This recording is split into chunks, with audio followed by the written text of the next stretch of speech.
بسم اللہ الرحمن الرحیم۔ السلام علیکم۔ ہند عبداللہ بن عامر کی بیٹی جب اس کا باپ دنیا سے چلا گیا تو وہ امیر المومنین حضرت علی علیہ السلام کے گھر میں رہیں۔ حضرت علی کی شہادت کے بعد امام حسن کے گھر میں رہیں۔ اس کے بعد معاویہ نے اس کی شادی یزید سے کر دی اور وہ شام میں تھی اور امام حسین کی شہادت کا اس کو علم نہیں تھا۔ جس وقت امام حسین علیہ السلام شہید ہوئے اور ان کے اہل حرم قید ہو کر شام میں پہنچنے والے تھے کہ اتنے میں ایک عورت ہند کے پاس آئی اور کہا کہ اسی وقت کچھ قیدی شام میں داخل ہونے والے ہیں اور میں نہیں جانتی ہوں کہ یہ قیدی کس قبیلے سے تعلق رکھتے ہیں۔ اچھا تو یہ ہے کہ آپ میرے ساتھ آئیں اور ان کا تماشا دیکھ کر دل بہلائیں۔ ہند اٹھی اور قیمتی لباس اپنے زیب تن کیا اور اپنی کنیز کو حکم دیا تاکہ کرسی اپنے ساتھ لے آئے تاکہ تماشا دیکھتے وقت اس پر بیٹھ جائے۔ ہند قیدیوں کے قریب پہنچی اور دیکھا کہ قیدیوں کو بغیر کجا کے اونٹوں پر لایا جا رہا ہے۔ جناب زینب کبریٰ نے جب اس کو دور سے دیکھا تو اس کو پہچان لیا اور اپنی بہن ام کلثوم کو آہستہ سے کہا، کیا تم اس عورت کو جانتی ہو؟ ام کلثوم نے کہا کہ میں اس کو نہیں جانتی۔ جناب زینب سلام اللہ علیہا نے فرمایا، اے بہن، یہ عورت ہماری کنیز ہند ہے جو کہ عبداللہ کی بیٹی تھی۔ ام کلثوم خاموش ہو گئیں اور اپنے سر کو نیچے جھکا لیا۔ جناب زینب نے بھی اپنے سر کو نیچے جھکا لیا۔ ہند آگے آئی اور کرسی پر بیٹھ گئی اور جناب زینب سے مخاطب ہو کر کہنے لگی، بہن، آپ اپنے سر کو بلند کیوں نہیں کرتی؟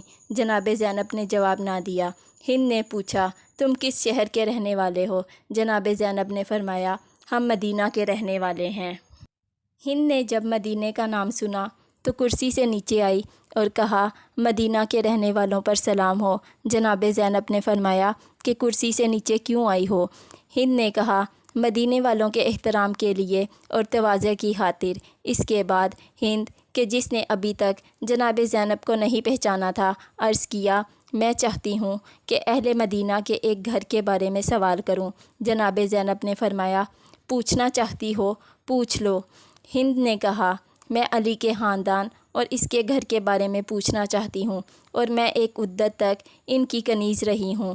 اور بات کرتے ہوئے وہ رو بھی رہی تھی۔ جناب زینب نے فرمایا، علی کے کن رشتہ داروں کے بارے میں پوچھنا چاہتی ہو؟ ہند نے کہا، میں حسین اور ان کے بھائی اور ان کی اولاد اور علی کے باقی فرزندوں کے بارے میں پوچھنا چاہتی ہوں اور میری دو شہزادیاں جناب زینب اور ان کی بہن ام کلثوم اور حضرت زہرا سے منسوب باقی خواتین کے بارے میں پوچھنا چاہتی ہوں۔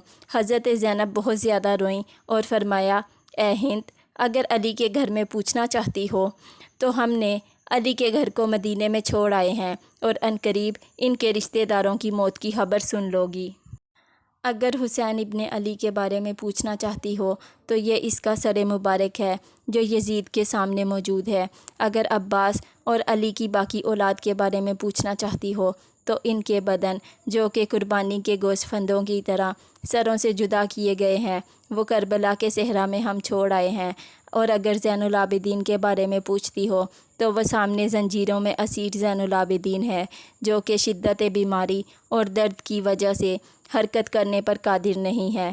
اگر زینب کے بارے میں پوچھتی ہو تو میں علی کی بیٹی زینب ہوں اور یہ ام کلثوم ہے اور باقی خواتین کہ جن کو قیدیوں کی صورت میں دیکھ رہی ہو، یہ سب کے سب زہرا کی اولاد ہیں۔ جس وقت ہند نے جناب زینب کا کلام سنا تو نالہ و فریاد بلند کیا اور کہا، ہائے امام، ہائے آقا حسین، کاش کہ اس سے پہلے میں اندھی ہو جاتی اور فاطمہ زہرا کی بیٹیوں کو اس حالت میں نہ دیکھتی۔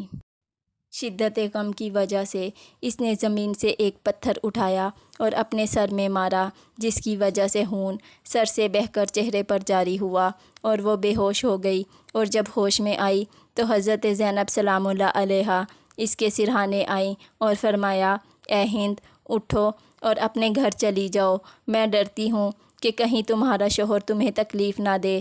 ہند نے کہا، خدا کی قسم میں نہیں جاؤں گی یہاں تک کہ میں اپنے آقا اور مولا ابا عبداللہ کے لیے گریہ نہ کر لوں اور آپ کو اور باقی مستورات کو اپنے گھر نہ لے جاؤں۔ اس کے بعد ہند کھڑی ہو گئی اور لباس کو پارا پارا کیا اور برہنہ پاؤں دربار یزید میں یزید کے پاس گئی اور فریاد بلند کی اور کہا، اے یزید، کیا تو نے حکم دیا ہے کہ امام حسین علیہ السلام کا سر مبارک دروازہ شام کے نزدیک نیزے پر آویزاں کیا جائے؟ یزید کے سر پر رنگا رنگ ایک تاج تھا اور وہ تخت پر بیٹھا ہوا تھا۔ جب اس نے اپنی بیوی کو اس حالت میں دیکھا تو اٹھا اور اس کے سر کو چھپایا اور کہا، ہاں ہاں، بے شک نواسۂ رسول کے لیے گریہ کر لو۔ خدا لعنت کرے ابن زیاد پر کہ اس نے ان کے بارے میں جلدی کی۔ کہ جب اس کے سر کو چھپانے لگا تو ہند نے آواز بلند کی اور کہا، اے یزید، وائے ہو تجھ پر، تو میرے بارے میں غیرت کرتا ہے اور میرے سر کو چھپاتا ہے، لیکن زہرا کی بیٹیوں کی تو نے کیوں حد کے حرمت کی اور ان کے پردوں کو کیوں چاک کیا اور ان کے چہروں کو کیوں آشکار کیا؟ دوستو، اگر آپ کو میری یہ ویڈیو اچھی لگی تو میری آنے والی ایسی مزید ویڈیوز دیکھنے کے لیے میرے چینل کو سبسکرائب کریں اور ساتھ ہی بیل نوٹیفیکیشن کے بٹن کو بھی پریس کر دیں تاکہ میری آنے والی مزید ویڈیوز آپ تک بآسانی پہنچ سکیں۔ شکریہ۔